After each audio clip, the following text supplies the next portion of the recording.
नमस्कार. मी doctor Manoj Pisal, pure Ayurveda and panchakarma practitioner in Pune.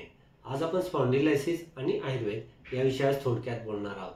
आता स्पॉन्डिलायसिसचा त्रास 10-20 वर्षापूर्वी 60 आणि 70 बऱ्याच जणांना दिसायचा, परंतु हा स्पॉन्डिलायसिसचा त्रास अलीकडे 20 पासून 20 वय झालं, 30 वय झालं की ह्या वयातच आजकाल मुलामुलींना हे त्रास व्हायला लागलेले आहेत. म्हणजे कोणाचं पाठ दुखत असते, कोणाची मान दुखत असते, कोणाची कंबर दुखत असते, हातापायातनं मुंग्या येत असतात, कोणाचा डावा किंवा उजवा एकच पाय मणक्याच्या मागच्या बाजूने दुखत असतो, त्यालाच गुदरसी किंवा सायटिका म्हटलं जातं.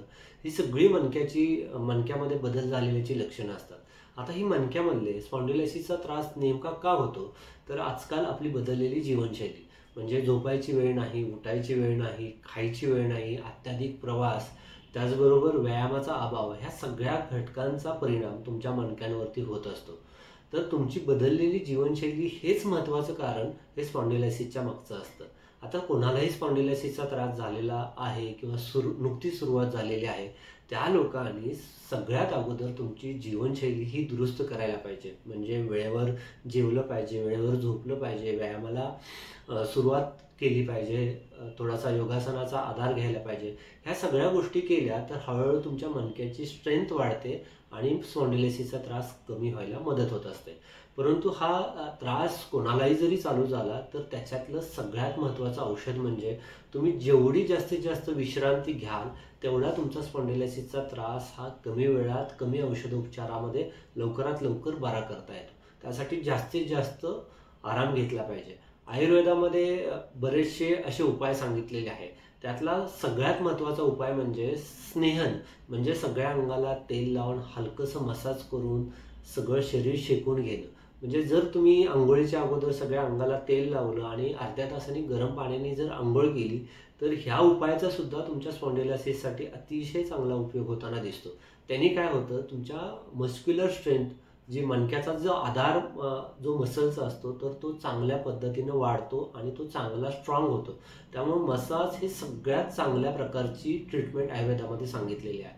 आता हे स्नेहन किंवा मसाज कोणत्या तेलाने करायचं, तर तुमच्याकडे तीळ तेल असेल तर ते सुद्धा चालेल. तीळ तेलापासून बनवलेली धान्वंतर तेलं आहेत, महानारायण तेल आहे, बला तेल आहेत, अशी नाना प्रकारची तेलं आयुर्वेदामध्ये सांगितलेली आहेत.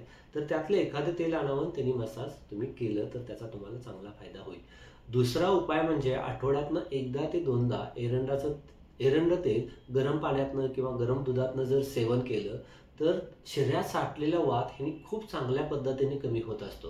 त्यामुळे एरंड तेलाने वातसुद्धा कमी होत असतो, पोटासुद्धा चांगला साफ होत असतो. त्याचा इनडायरेक्टली परिणाम तुमच्या मणक्यासाठी अतिशय चांगल्या प्रकारचा होत असतो.